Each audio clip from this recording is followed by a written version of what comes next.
Morning YouTube. Today we have a Mustang Eco-Tech. Not a bad little car. Doesn't have the noise as an 8-cylinder, of course. Anyway, got nice little caliber covers on here. I like that. We're changing out the exhaust system today.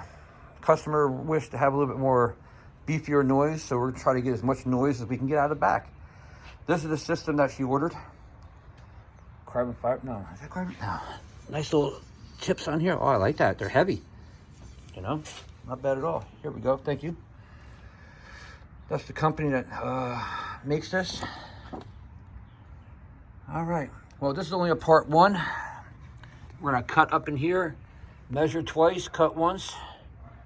Make sure we get it right on the first time. It slips right over. It gives you the clamps to clamp down on it.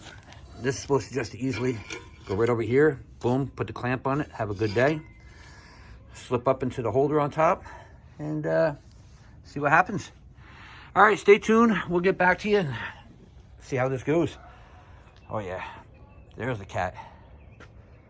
Yeah, we cleaned it up last night because we worked late yesterday, 6 a.m. to 9 p.m. Don't forget, like, subscribe, and share.